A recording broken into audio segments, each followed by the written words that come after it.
I am Mark Caldwell, and my wonderful wife Judy and I have been married for 5 years. She is already 2 months pregnant. This is a very important moment for us since we have been trying to have a baby for 2 years, but we still couldn't until one day Judy surprised me with this wonderful news. I'm sorry that I was in the dark for so long and did not notice the subtle signs. One of my working days, 2 policemen came to my office and reported the terrible situation of my wife. Perhaps from this moment, I will begin my story. I was sitting in my corner office, the windows of which overlooked endless rows of gray buildings. The rays of the setting sun pierced through the glass, playing on the keys of my computer. A plan for the evening had already formed in my mind. Today, I decided to surprise my beloved wife Judy.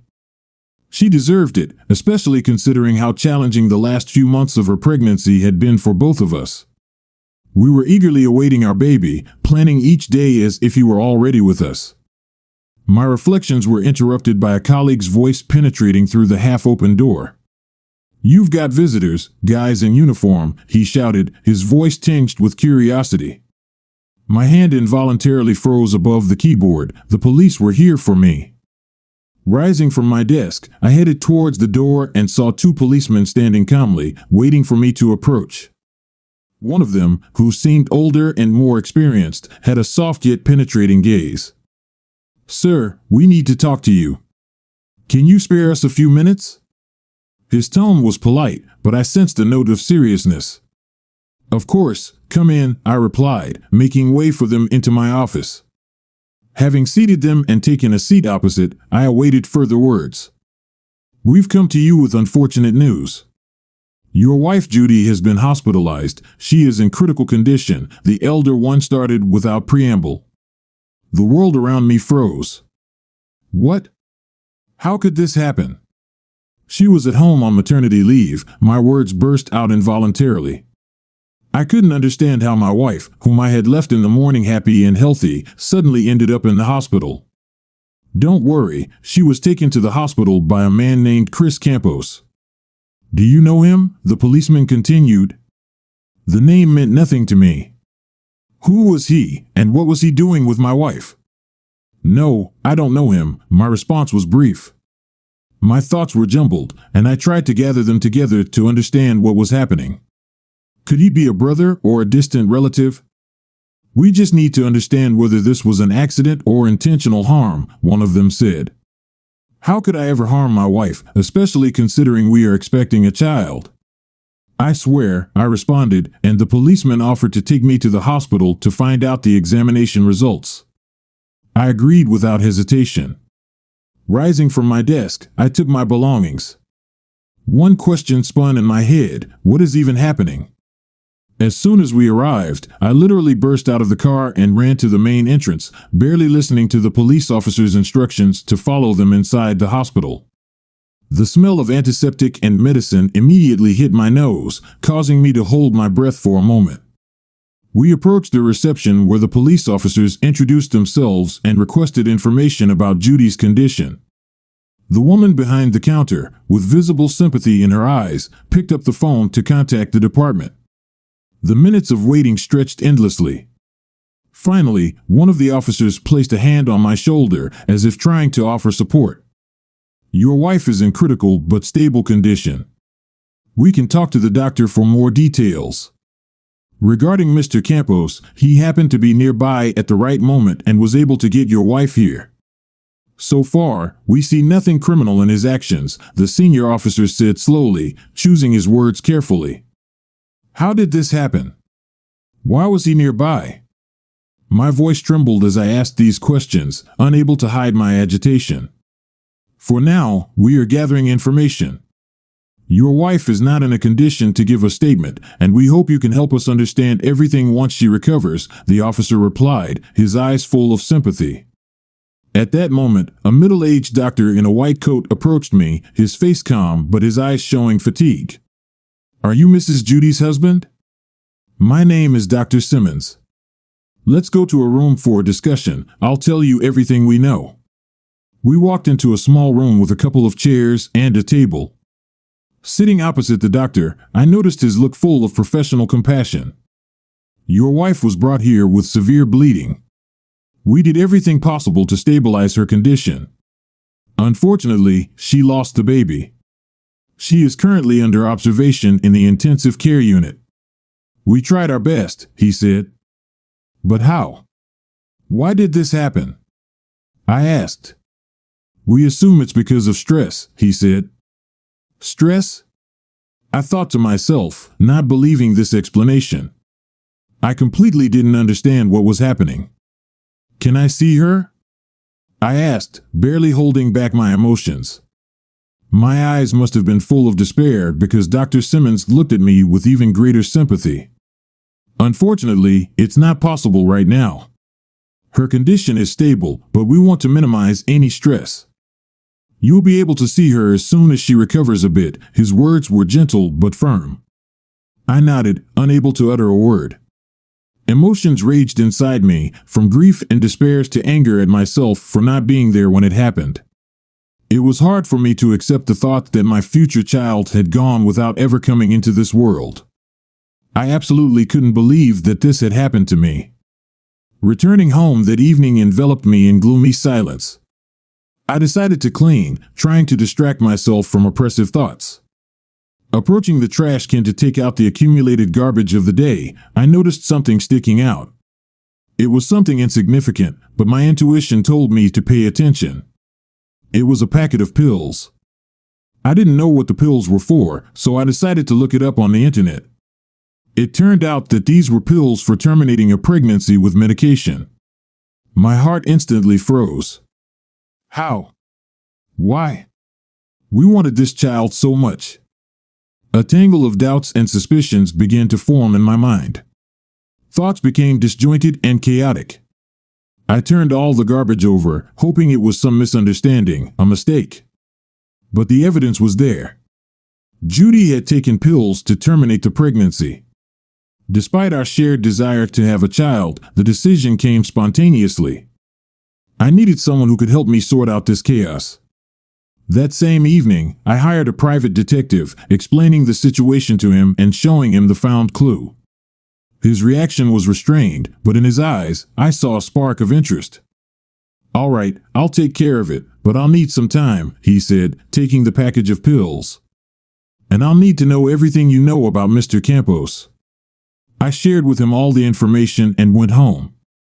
2 days later, the detective contacted me and told me more details about Mr. Campos, who turned out to be a colleague of my wife's. My wife was a teacher, and so was Mr. Campos. I immediately remembered all the times my wife stayed late at work or had unexpected meetings with colleagues outside of work hours. Thank you, Mr. Bird. You've been a great help. I thanked the private detective and said that I would definitely call him if anything else came up. The next day, Judy was finally discharged from the hospital. Mixed feelings wrestled within me at the thought of meeting her. On one hand, I felt relieved that she was all right and could come home. On the other, I realized that she most likely had an affair with her colleague. Approaching the hospital, I noticed how nervousness grew with every meter. Hello, she barely whispered when I approached and hugged her. It was extremely awkward. On the way home, we hardly spoke. Judy seemed lost in her thoughts, and I didn't know how to start a conversation about what had been tormenting me all these days. After we got back, I helped her settle on the couch, made sure she was comfortably covered, and had everything she needed at hand. Only after that did I dare to start a conversation. Judy, is there something you want to tell me? I began, not knowing how best to continue. She looked at me in surprise. I'm not in the mood. Is there a big problem? Her voice sounded pleading. I'm very sorry that this happened. The doctor explained it was all due to stress, but what stress? You didn't seem nervous, and overall you were in a good mood a couple of days before this incident. And I would like to know more about Christopher Campos. At the mention of that name, her face changed. Chris is our new neighbor. He just happened to be nearby when I felt ill. Please don't think badly of me, her voice sounded pleading. I understand. Just after everything that has happened, I feel so helpless. I want to understand, Judy. I want to help, I said, trying not to lose my composure, realizing that she was lying to me about Chris. The only help you can provide is if you keep quiet. She covered my mouth, and I fell silent. I understood that she had likely undergone a difficult surgery, but I couldn't shake off the feeling that I was to blame for everything. I decided not to tell her about my discovery in the trash bin, opting instead to wait until she fell asleep. A couple of hours later, when Judy finally fell asleep, I started to check her personal belongings in her bag, which she took to the hospital. I found nothing suspicious except for a small pocket that closed with a thin lock. I pulled at it and discovered a deep pocket at the bottom of the bag, from which I took Judy's medical document that I had never seen before. It contained the results of a DNA test that Judy had secretly taken a couple of weeks ago, a fact I deduced from the date. With a trembling heart, I opened the envelope and began to read. What I saw on those pages turned my world upside down. The child was not mine. I realized that not only had my wife been unfaithful and gotten pregnant by another man, but she had also destroyed lives. It was a nightmare. Unsure of what to do, I first headed to Judy's former workplace the next day to meet with her boyfriend. I told Judy I was going to work but would be home late. Upon arrival, Mr. Campos' colleagues informed me he was on break, likely having lunch at a cafe across the street. Without hesitation, I crossed the road and spotted Mr. Campos at the end of the hall, sitting with a young student, engaging in a pleasant conversation, laughing, and exchanging glances. Approaching their table, I said, "Miss, good afternoon. May I have a moment to speak with Mr. Campos privately? We have a very urgent matter to discuss." Mr. Campos had no chance to object as the friendly student gave up her seat, and I found myself sitting across from my wife's lover. "Mark, what a coincidence. So glad to see you. It's just unfortunate that I have to leave now, otherwise, I'd be happy to chat," he said, preparing to stand up. But with a swift motion, I grabbed his hand. "Hold on. We've just started, Mr. Campos. I have just a few questions for you." Mr. Campos realized my seriousness and sat down quietly, not attempting to resist. I placed the DNA test documents right in front of him, ensuring he couldn't lie to me. "Maybe you can explain what this is." "Well, those are medical documents," he replied. "I'm not stupid." "Don't waste my time and yours," I said. Mr. Campos had always been an inconspicuous man. I had seen him many times before, but would have never thought such a person would dare to sleep with another man's wife. He was cowardly and somewhat naive. I was surprised that my wife had such poor taste in lovers. It only took a few minutes for Mr. Campos to lay all his cards on the table and tell me everything that had happened with my wife. As it turned out, it all started more than 8 months ago. Mr. Campos claimed that Judy was the first to show signs of interest in him, and after that, they began to communicate via social media, eventually meeting daily for pleasant conversations. Within a month of such meetings, their relationship became sexual, and they shared a passion. Mr. Campos knew she was a married woman, but somehow fell for her. "Please, just don't kill me," he said, continuing to tell me about what they had done with my wife, in our house, and so on. He also showed me explicit photos that my wife had sent him. You see, I didn't want it to turn out this way. I thought we'd have sex once and then forget each other, but things went too far. You probably won't believe me, but she blackmailed me, saying if I didn't come to her, she would tell you everything," he said. "Okay, what were you doing in my house last week?" I asked. "I came to your house because the DNA test results came in, and Judy was very upset that the child wasn't yours, sir," he said. "Upset?" I asked. "Yes, she was very upset, so she took a whole pack of pills," he said. "Strange. Then why did the doctor tell me it was because of stress?" I thought to myself, realizing the doctor had withheld information from me. His days were numbered, but first I had to deal with Mr. Campos. "So, what happened in the end? Did you break up with her?" I asked him. "Yes, but she keeps writing to me," he said, showing me his phone with at least 23 messages from Judy and 5 missed calls. Opening the chat, I realized Judy had invited him over to the house, wanting to apologize for her breakdown that day and her hospitalization. I read a small part of their conversation and realized that Mr. Campos was not lying to me, and Judy was indeed the initiator of all their meetings. I was horrified at the thought of living under the same roof with someone for 5 years and not knowing them at all. I trusted her so much that I couldn't even imagine such a thing. While I was reading the messages on Mr. Campos's phone, Judy unexpectedly called his phone. Mr. Campos asked me not to answer it, but I told him to pick it up and agree to meet her. Mr. Campos looked at me in surprise, but ultimately did as I said. He answered the call and put it on speakerphone. "Hi, Chris.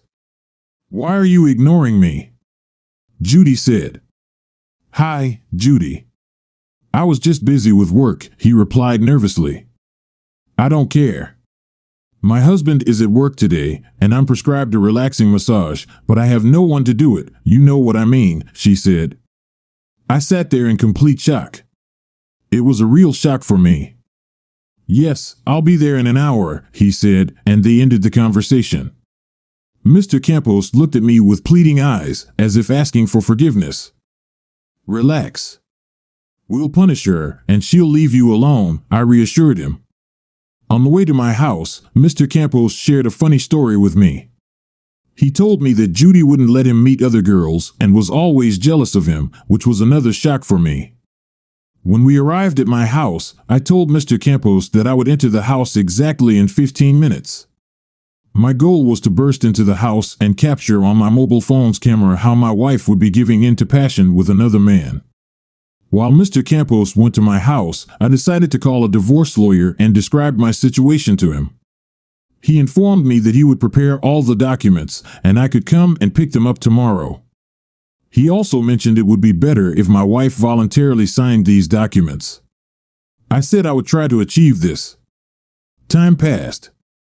I turned on the camera and went into the house. I approached the front door and opened it abruptly, catching my wife sitting on Mr. Campos in the living room and kissing him. She only managed to quickly get off her lover and exclaim, "What the hell are you doing here?" The tension was palpable in the room.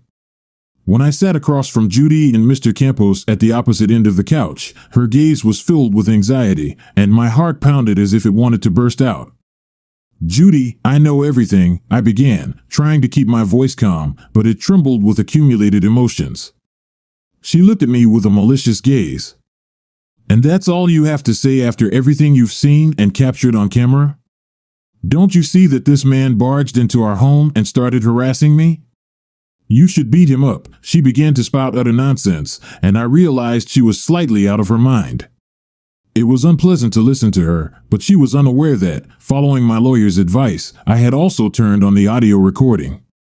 "I found these birth control pills after you were hospitalized and the results of the DNA test." I slowly pulled an envelope from my sweater pocket, proving that the child was not mine.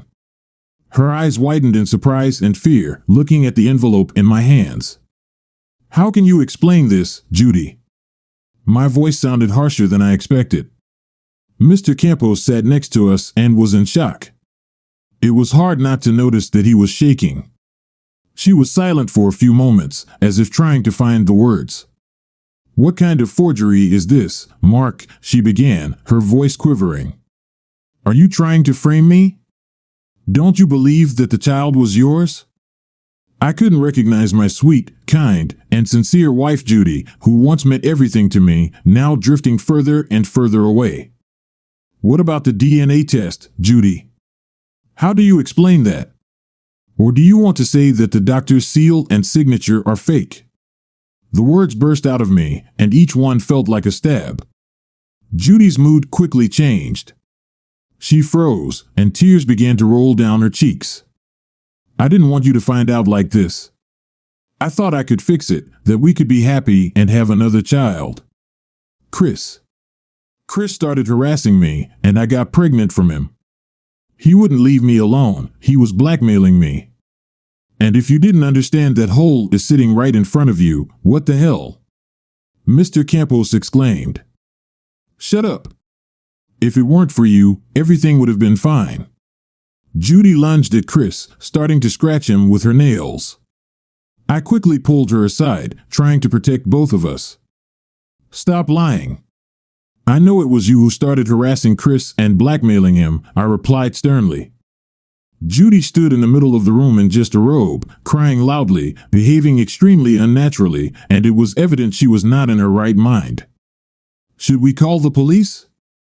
Chris suggested. I attempted to approach Judy to calm her down, but she quickly broke free and ran to the kitchen, where she grabbed a knife and began threatening us. If you believe that lying piece of crap, then I'm going to hurt myself. She started to manipulate. What happened to you? I began to carefully approach her, while Chris was calling the police and ambulance. Darling, put the knife down, and we'll figure everything out, I said, trying to calm her down. Don't come any closer to me, she screamed at the top of her lungs, holding the knife in her hands and threatening to harm herself. I realized the situation was out of control and something had to be done. I loved you, and you treat me so lowly, thinking that I cheated on you. I would never do that because I love you, she said. I believe you. Don't worry. I realized I was wrong, I said, getting closer, deep down hoping she wouldn't harm herself, but I had big doubts about it. Mark, I would never harm our child. But this child wasn't ours, it was that scumbags who constantly harassed me at work. You know me, I would never do anything against you, she said, and it was incredibly painful for me to hear all this. Let's just sit down and talk like normal adults, I said, then saw red liquid appear on the knife's edge. Judy had apparently pressed the knife too hard against her skin. We have nothing to talk about, she said, raising the knife above herself and was about to strike when suddenly Mr. Campos, who had been sneaking up on Judy from behind, jumped out at the right moment and knocked the knife out of Judy's hands. We tied Judy in bed sheets, and 30 minutes later, the ambulance and police arrived, to whom we explained everything that had happened. I decided to postpone the divorce proceedings because a couple of days later, the doctor told me some unpleasant news. Mark, your wife needs treatment in a psychiatric hospital. The fact that she terminated the pregnancy and the stress from you finding out about her secret affair exacerbated her mental illnesses, which require immediate adjustment. Unfortunately, we do not know how much time may be needed for rehabilitation, said the doctor, and Judy was admitted to a psychiatric hospital. I immediately informed her parents about this, as well as that I wanted to divorce her. A couple of weeks later, I filed for divorce from Judy, accusing her of marital infidelity, providing evidence in the form of photos, videos, and dialogue from correspondence with Mr. Campos. I also provided the DNA test results which I found in her bag. Also, one of the reasons I stated was that Judy was placed in a psychiatric hospital. In the end, we got divorced, our property was split, and part of the money from the sale of the house I sent to Judy's parents, to whom I also sent photographs and the DNA test, as they were initially against me. I hope I never see that lunatic again. Can you imagine 5 years of marriage, and in the end, I faced such a horror? Just think if she had done something to herself that day, I would have been quickly jailed, I said. And don't even say you really need to be more careful when choosing future wives, and even more so mistresses. Mr. Campos received a slap on the back of his head for that witty joke. A year after this tragic story, we became close friends, often meeting at the bar. Judy remained in the psychiatric hospital, and I began to build new relationships, hoping that this time everything would work out for me. Story 2. I've worked all my life. Many people may think my job is quite menial and simple, but I like it and enjoy it every day. Working in a fast food restaurant, I feel in my place. However, there was a small problem. My job didn't suit my wife, who despised and humiliated me in every possible way, all for the sake of some rich son. Working in a fast food restaurant, I often hear from my acquaintances that this job isn't suitable for me. However, I can confidently say that I feel comfortable here. This place has not only given me the chance to meet various people who have become my friends, but also the opportunity to hire and train young employees. I am proud that 3 of my assistant managers, whom I trained, have succeeded and become managers themselves. They have started families, contributed to their communities, and continue to grow professionally. Working in the restaurant has also impacted my personal life. Thanks to this job, I met my wife, whom I supported through college. At that time, this allowed her to stay home with our children until they reached school age, improving her career prospects. We were able to provide a good standard of living for ourselves. Unfortunately, the job became one of the reasons for our divorce. However, to fully understand my story, one needs to know more about how I managed this restaurant. I always strive to help employees see their potential and develop professionally, even if they consider their job unworthy. I believe that everyone has the opportunity for career growth, but sometimes it requires a change in attitude towards work. People visit fast food restaurants for various reasons, but two main ones are good food at an affordable price and convenience, especially for families. For many, it may be the only option to get a satisfying meal for the day, freeing them from cooking or doing dishes. For some, it's a reward for children, a motivation for completing homework, while for others, it's a way to show respect to their parents. Undoubtedly, this is important for our business, as if people did not want to come here, we would have to look for other earning opportunities. It's crucial that employees take their work seriously and with respect. A smile and friendliness are the foundation of our service, and if someone cannot do this, then perhaps they are not suitable for working here. My counseling has helped some employees change their attitude towards work, but sometimes it becomes necessary to make a decision about dismissal. I am proud that our staff turnover is significantly lower than the national average. My life has not always been easy. Sylvia, my ex-wife, and I seemed to have a perfect relationship, but over time, something went wrong. Sylvia became successful in her work at Fair America, an organization created to fight hunger in the United States, managing a network of food banks and pantries. Her efforts were rewarded, and she became the chairperson of Fair America. She dedicated herself to her work, and this led to changes in our relationship. I was not aware of it at the time, but Sylvia's acknowledgement of her rise in social status affected our relationship. We, along with the children, supported her and were happy for her successes, but naturally, we wanted to spend more time together at Fair America events. I realized that something had changed. I, Joseph, a manager at one of the world's largest fast food restaurant chains, usually receive a good salary and have a good career trajectory, but found that my professional esteem was being questioned by my wife, Sylvia.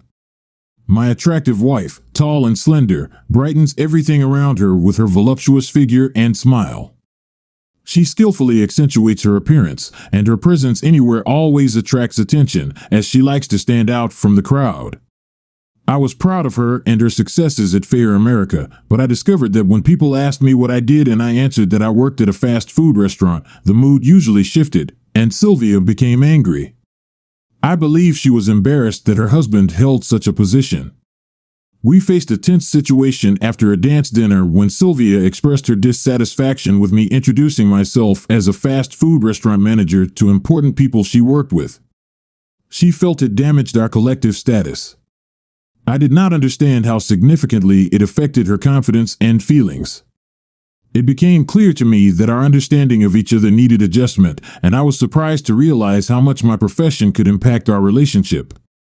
Rage boiled inside my head, yet I kept myself in check. Sylvia didn't object when I helped pay for her college tuition, but her dissatisfaction emerged as she surpassed me in social status. Whenever important events occurred in her organization, she went out of her way to ensure I stayed home to attend to significant matters, cleaning, cooking.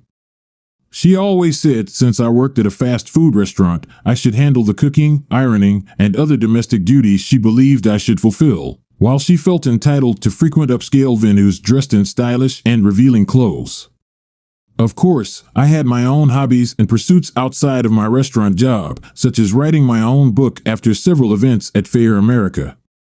I stopped being invited to gatherings.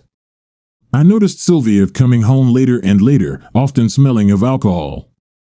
Our domestic life began to crumble, leading to her discontent and mockery directed at me. She started to express dissatisfaction with my job and the fact that I wasn't providing the best for our children. God, you smell terrible. Do you even bathe? She would say when I returned from another work shift reeking of the kitchen. Maybe you should quit your job. You could then fully take care of the kids and the household, she suggested, to which I replied, no, I won't leave this job because I enjoy it. I refused to comply with her demands, which irritated her further. She claimed that a real man should either be of high status or, if he cannot achieve high status, should be a nondescript individual who keeps to himself. I did everything I could to mend our relationship, surprising her, inviting her on romantic walks, and once even wanting to take her on a hot air balloon ride. But she always refused and found excuses. After all my courtship was rejected and I realized Sylvia would not compromise, I devoted more time to my work and my daughters. Meanwhile, Sylvia's days were filled with work and vague parties she didn't wish to discuss. Sometimes when Sylvia returned from an event, I saw bruises on her body that resembled hickeys.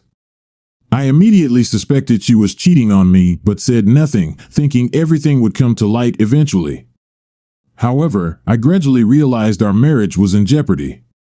I even consulted a divorce lawyer who warned me that a divorce would be expensive and disadvantageous for me. He explained I would lose the house, the children, half of our assets, and that she would have to pay alimony. She wouldn't need my income since she had her own and probably already had a boyfriend meeting her needs. It all seemed like a nightmare, but the lawyer also mentioned that I could wait until the kids went off to college or just leave and start a new life, albeit on a tight budget. I couldn't imagine living with another woman out of spite, so the only option seemed to make Sylvia stop her actions. When I returned home from the lawyers, I saw my wife on the couch with a man, Paul, a lawyer and board member of Fair America. Before I could say anything, Sylvia approached me, saying, "We need to have a serious talk," she said, and handed me a folder with documents I couldn't understand. I was taken aback by Sylvia and Paul's words. They offered for me to sign the divorce papers right there and then and claimed all the terms were straightforward and I wouldn't have to pay any alimony. They spoke of a 50-50 split of all joint assets, yet Sylvia would keep half of the house. Primary custody of the children was granted to her, with restrictions on my visits, and the alimony was limited only to payments covering primary custody. I tried to object, asserting that I was a good father and husband, but they wouldn't listen. Sylvia merely scorned my efforts towards the family and children, saying that I spent little time at home with the children or with her. It all seemed so cruel and unjust to me. They pressured me, urging me to sign the documents immediately, threatening that otherwise the divorce terms would become harsher and I would end up without a home, forced to start paying alimony.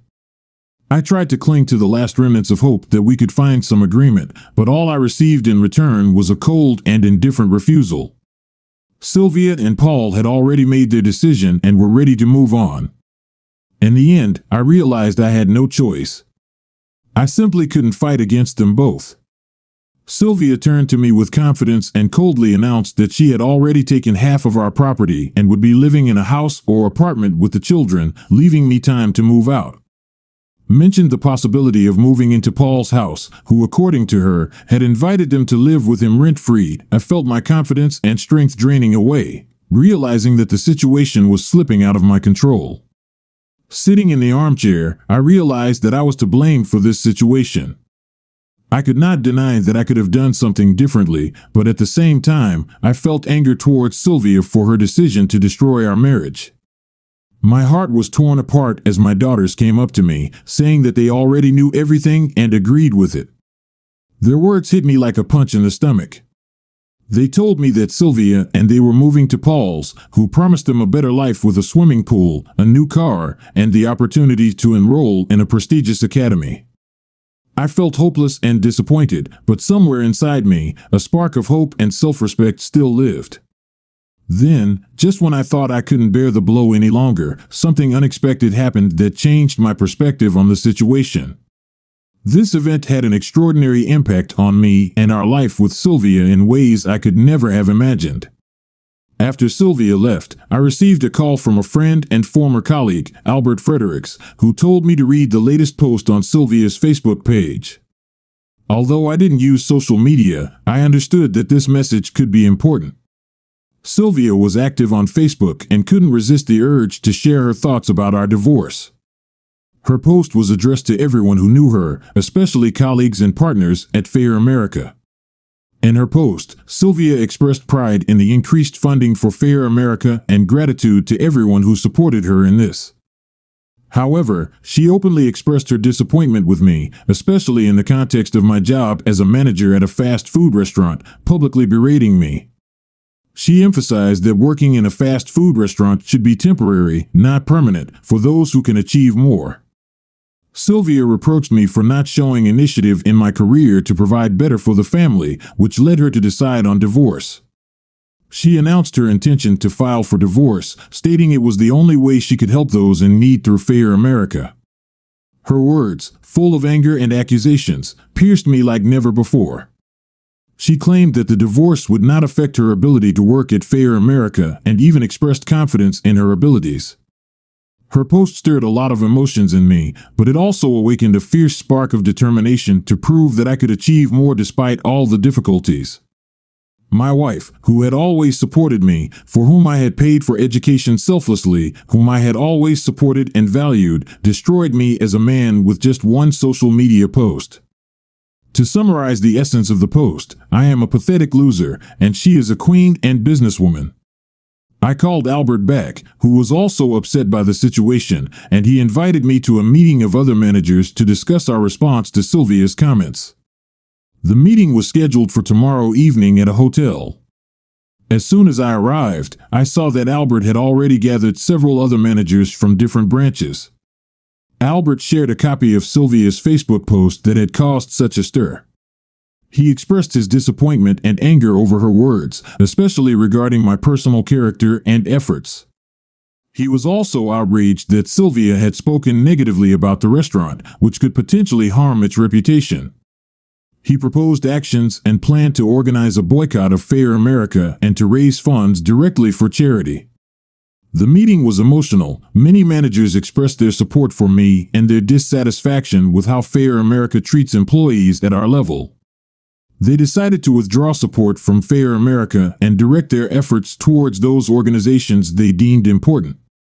After the meeting, the Sunday newspaper published a full-page advertisement highlighting that the managers of our fast food restaurant chain firmly disagreed with Sylvia and would not support Fair America until the situation changed. They urged people to make donations directly, bypassing Fair America. It was also suggested that our restaurants should have information stations to collect documentation on the help provided to the community to show the importance of their contribution to charity and that Fair America is merely a sham. At the beginning, this incident sparked a lot of discussion. The company's leaders began to approach the situation with sympathy towards Sylvia's words, not noticing the offense it could cause among the employees. Most people either did not understand what was being talked about or did not care, but a small group of employees felt humiliated and undervalued, especially in light of Sylvia's comments about the importance of their positions. The situation started to escalate, and local newspapers, which initially avoided publishing negative information about Fair America, began to receive many letters from people expressing their dissatisfaction with Sylvia's Facebook post. Eventually, articles began to appear that tried to remain unbiased but still noted the growing discontent among workers. My daughter and her friends also posted a message on Facebook about their new life in Paul's house. This message was initially an attempt to boast, but most people realized that something was going on between Sylvia and Paul even before the divorce began, which likely meant that my wife was unfaithful to me while we were still married. This caused even more arguments and dissatisfaction. Then, I received information from my friend, who was a board member of Fair America, that Sylvia was called to an emergency board meeting. She appeared troubled, especially after the words of Michael Broadbent, the president of First Third Bank, who was one of her main supporters. He raised questions about the course of the Fair America campaign and its impact on the current situation. Sylvia was shocked by his words. A board member told me that he was also surprised to learn about Michael's reaction because he had always been so friendly. However, Sylvia responded that she was confident some people had simply misunderstood the meaning of her words. She claimed she had deleted the message and that the negative reaction would subside over time and everything would return to normal. But Michael continued to emphasize the seriousness of the situation. He explained that our fast food restaurants had been the largest donors to Fair America in the restaurant category over the last 3 years, but this year their contributions had dropped to zero. He also mentioned that some unions had begun to consider withdrawing from Fair America's offer of automatic payroll deductions.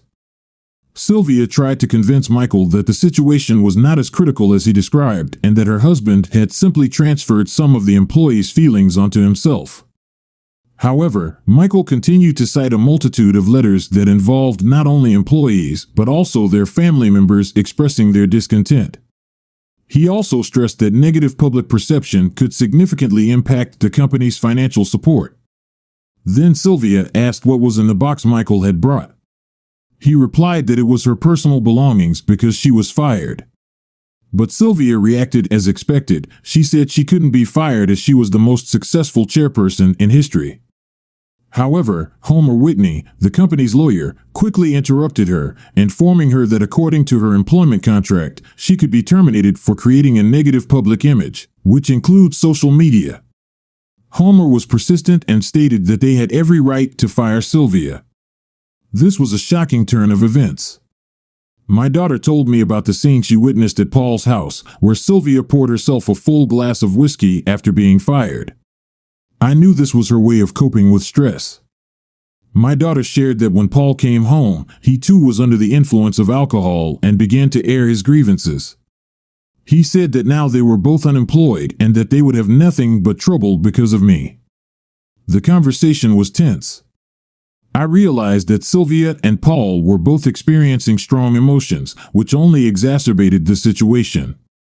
They discussed possible legal actions against the company and me, and I understood that difficult times awaited them.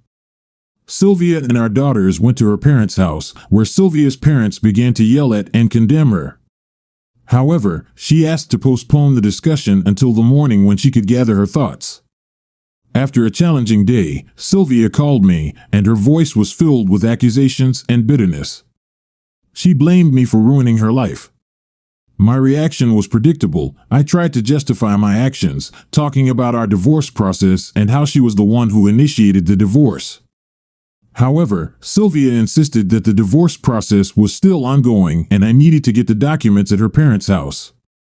I was sure she was exaggerating the situation, but I became curious about what she would propose. She switched to a softer tone and expressed hope that we could work something out. I felt a spark of hope for possible reconciliation in her voice. I agreed to meet and suggested meeting at the law office. When we met, Sylvia entered with a male lawyer and our daughters. This was unexpected for me, and I felt mixed emotions.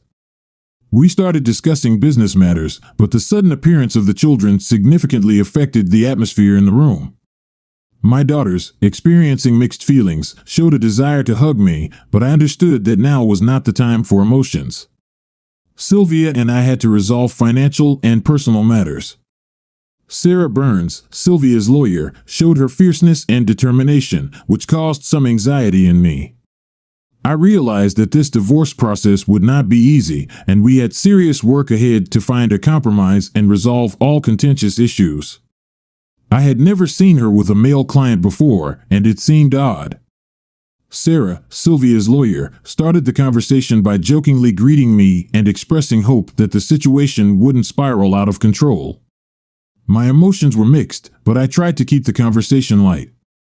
Sarah then explained that she always represented the aggrieved party, and in this case, the aggrieved party was Sylvia.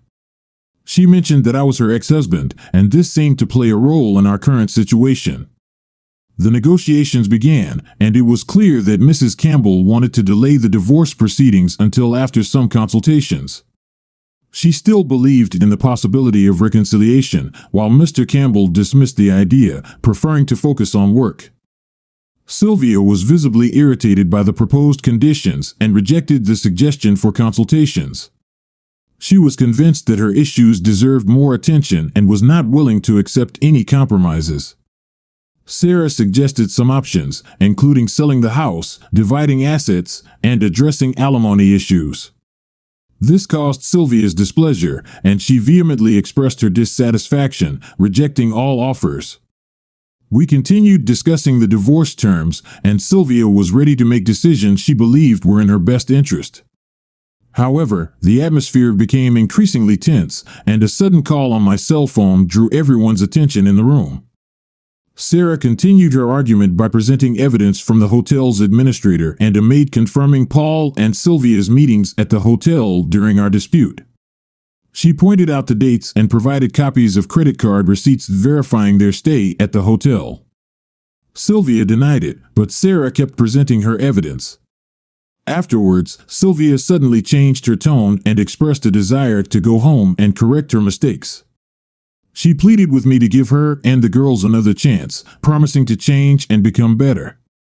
Her words pierced me, and I felt mixed emotions. However, I was adamant in my decision, noting that some things cannot be undone, like toothpaste out of its tube.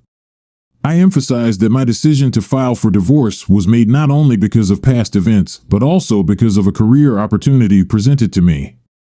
Ultimately, I made it clear to Sylvia that I did not want to continue our marriage, but gave my honest word that I would treat her with respect and care in the future.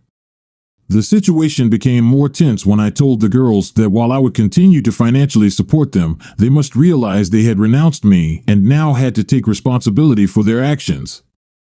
I warned that future visits and college support would depend on their attitude towards me, and any disrespect would lead to the cessation of visits. When my daughter expressed gratitude for the additional chance and Sylvia expressed a desire for a second chance with me, I was clear in my response. I told them I could forgive their immaturity but could not forgive an adult who had broken my heart.